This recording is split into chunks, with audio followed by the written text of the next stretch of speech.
اس نئی سیریز میں ہم ایسے لوگوں کی بایوگرافیز کو دیکھیں گے کہ جن کی زندگی کسی بھی طرح سے آپ کے لیے موٹیویشن ہو سکے۔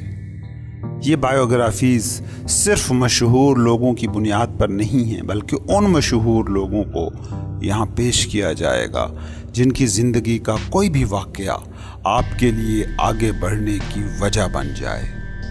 امید ہے ان لوگوں کی داستان سننے کے بعد کامیابی کو لے کر آپ کے بہت سے تصورات بدل جائیں گے۔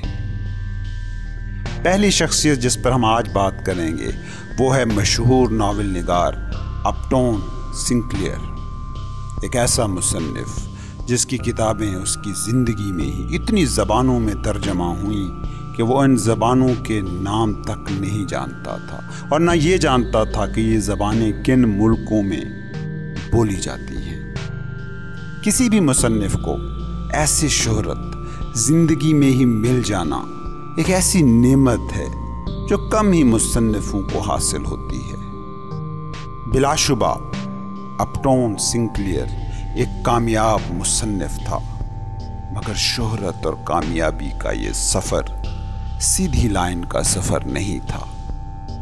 اس مقام کو پانے کے لیے اس نے بہت لکھا، اتنا زیادہ کہ شاید آج کے دور میں تمام تر سہولتوں کے باوجود بھی کوئی مصنف اتنا نہیں لکھ سکتا۔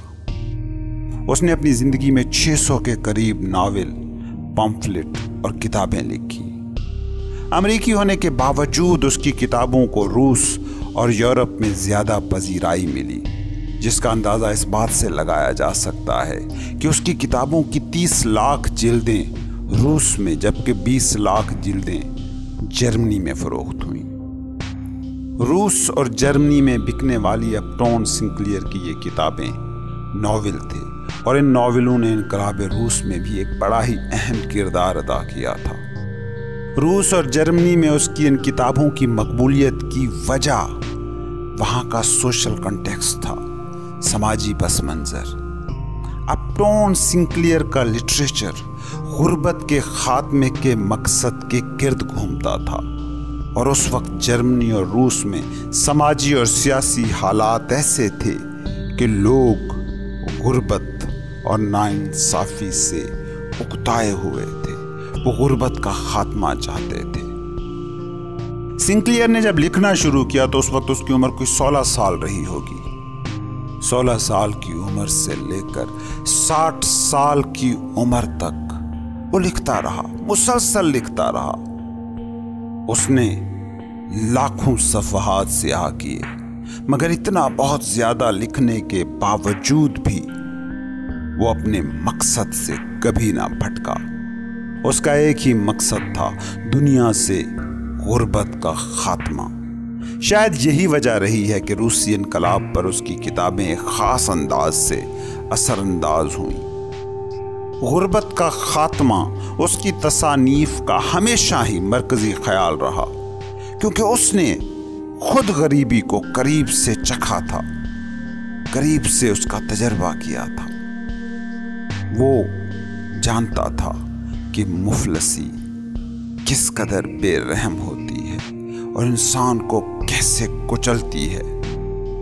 اپنی بات کی زندگی میں وہ اکثر کہا کرتا تھا کہ اس نے اپنی زندگی کے مسلسل 6 سال تک ایسی جان لیوا اور شدید غربت کا سامنا کیا تھا کہ جس میں اس کے پاس کھانے تک کو کچھ نہیں ہوتا تھا۔ سنکلیئر کا بچپن انتہائی تکلیف دہ تھا۔ اس کا باپ شراب بیچتا ہی نہیں تھا، بلکہ خود بھی بہت بڑا ڈرنک تھا، شرابی۔ اس سے جب اس کے بچپن کے بارے میں سوال کیا جاتا تھا تو وہ کہتا تھا کہ میرا بچپن ایک شراب خانے سے دوسرے شراب خانے میں اپنے باپ کو ڈھونڈتے ہوئے گزرا ہے۔ وہ اپنے باپ کو کسی شراب خانے میں ڈھونڈتا، پھر اسے اپنے بازوؤں کا سہارا دیتا اور آہستہ آہستہ گھر پہنچا کر اسے اس کے بستر پر لٹا دیتا۔ اس کی ماں اپنے شرابی شوہر کی جیبوں کو ٹٹولتی اور جو کچھ نقدی بچی ہوتی وہ نکال کر چھپا لیتی تاکہ اگلے روز اسی نقدی سے کھانا وغیرہ پکایا جا سکے۔ وہ اتنے غریب تھے کہ ٹوٹے پھوٹے اور اندھیرے مکانوں میں رہتے تھے اور مسلسل اپنے مکان تبدیل کرتے رہتے تھے کیونکہ وہ مکان کا کرایہ نہیں دے پاتے تھے۔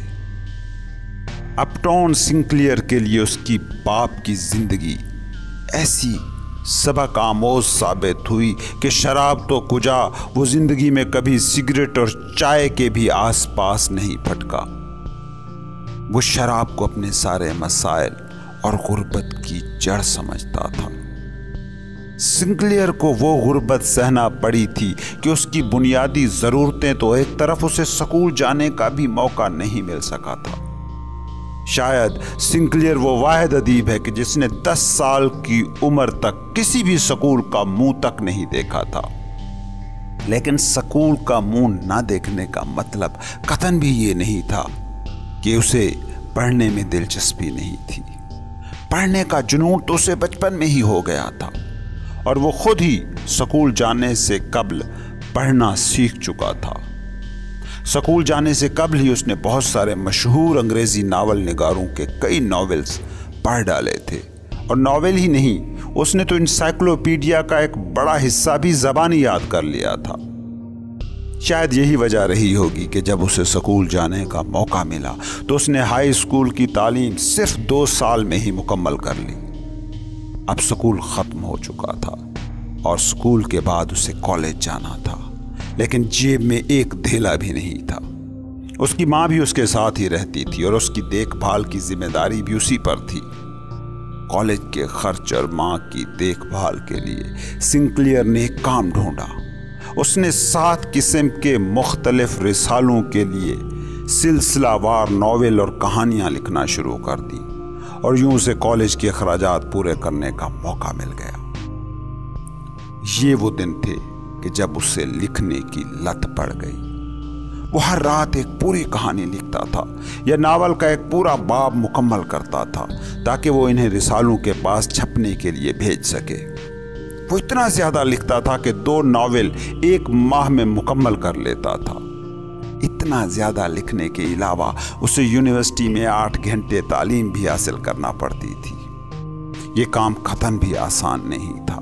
لاکھوں کروڑوں آدمیوں میں سے صرف 2-4 ایسے لوگ ہوتے ہیں جو اس قدر کام کر سکتے ہیں۔ خیر، کالج مکمل ہوا تو اب اسے اپنی مالی کفالت کے لیے کچھ کام چاہیے تھا، اور کام اسے ایک ہی آتا تھا، لکھنا۔ سو اس نے بچوں کے رسالوں کے لیے مختلف قسم کی کہانیاں لکھنا شروع کر دی، جس سے اسے 14 پاؤنڈ فی ہفتہ آمدن ہونے لگی۔ اب اس کی عمر 20 سال ہو چکی تھی اور اسے آمدن بھی اتنی ہو ہی جاتی تھی کہ جو اس کے لیے کافی سے زیادہ تھی، مگر اس کے اندر ابھی بھی بے چینی تھی۔ وہ اب بھی لکھنا چاہتا تھا۔ اس کے ذہن میں ایک بات بالکل کلیئر تھی کہ وہ صرف زندگی میں پیسوں کے لیے نہیں لکھے گا۔ اس کے اندر ایک شدید جذبہ تھا۔ وہ ناانصافی اور مفلسی کو جڑ سے مٹا دینا چاہتا تھا۔ اس کے اندر غربت اور ناانصافی کے خلاف اتنی نفرت، اتنا غصہ تھا کہ اس کے لیے اس نے اپنی فیملی کو بھی چھوڑ دینا گوارا کر لیا۔ وہ اپنی بیمار بیوی، بیمار بچے اور ساری آمدنی چھوڑ کر نیو جرسی چلا گیا اور وہاں ایک خیمہ لگا کر مفلسی اور ناانصافی کے خلاف پروپیگنڈا ناول لکھنے لگا، ایسے ناول جو دنیا کی اصلاح کر دیں۔ وہ وہاں 5 سال رہا اور اس عرصے میں اس نے 5 ناول لکھے۔ ان 5 ناولوں میں سے اس نے 5 سال میں صرف 200 پاؤنڈ کمائے، یعنی کہ 40 پاؤنڈ سالانہ۔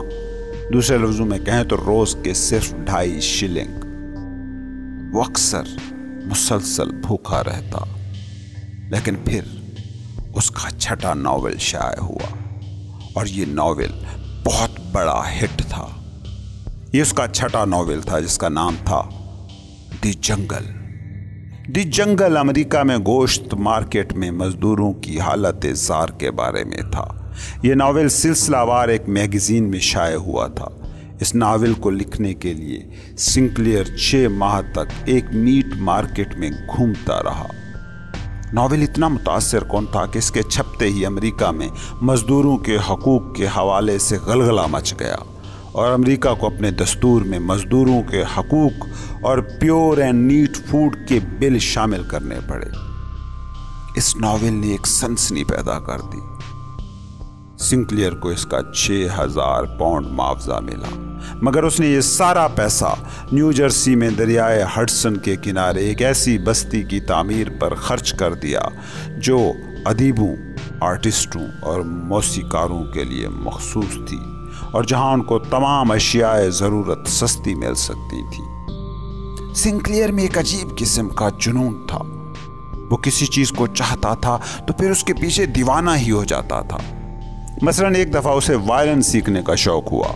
پھر کیا تھا، وہ روزانہ 8 گھنٹے مسلسل وائلن بجاتا رہتا، اور 1-2 دن نہیں، پورے 3 سال مسلسل وہ یہ وائلن بجاتا رہا۔ جب اس کے پڑوسی اس کے مسلسل وائلن بجانے سے تنگ آ گئے تو انہوں نے اس پر اعتراض اٹھانا شروع کر دیے۔ ہمسایوں کے اعتراض پر وہ اپنے وائلن کے ساتھ جنگل میں چلا گیا اور وہاں پرندوں اور چوپائیوں کے سامنے پورا دن وائلن بجاتا رہتا۔ اپٹون سنکلیئر کوئی مجرمانہ دماغ کا شخص نہیں تھا، مگر اس کے باوجود وہ 4 دفعہ جیل کی سیر کو بھی گیا، اور جتنی بار بھی اسے جیل ہوئی اس کی وجہ بڑی انوکھی اور دلچسپ تھی۔ پہلی بار وہ 18 گھنٹے کے لیے جیل گیا، اور جرم کیا تھا؟ جرم یہ تھا کہ وہ اتوار کے روز ٹینس کھیل رہا تھا، جو امریکہ میں اس وقت ممنوع تھا۔ دوسری دفعہ اسے 3 دن کی جیل ہوئی، اور اس بار اس کا جرم اور بھی دلچسپ تھا۔ اس کا جرم یہ تھا کہ وہ امریکہ کے امیر ترین آدمی جان ڈی راک فیلر کے سامنے خاموشی سے گھوم رہا تھا۔ تیسری مرتبہ اسے جیل ہوئی ایک سپاہی کو بائبل کا نسخہ فروخت کرنے پر۔ یاد رہے کہ بائبل کو بیچنا اس وقت امریکہ میں جرم تھا۔ اور چوتھی دفعہ قید کیے جانے کی وجہ تھی کہ وہ ریاستہائے متحدہ امریکہ کا دستور ایک باغ میں بیٹھا پڑھ رہا تھا، اور دستور کی وہ کاپی جس کو وہ پڑھ رہا تھا وہ اس کی ملکیت نہیں تھی، اور اس نے اس کے مالک کی اجازت کے بغیر اسے پڑھا تھا۔ 1968 میں نیو جرسی میں ہی یہ عظیم مصنف 90 سال کی عمر میں 600 کتابوں کی وراثت چھوڑ کر فوت ہو گیا۔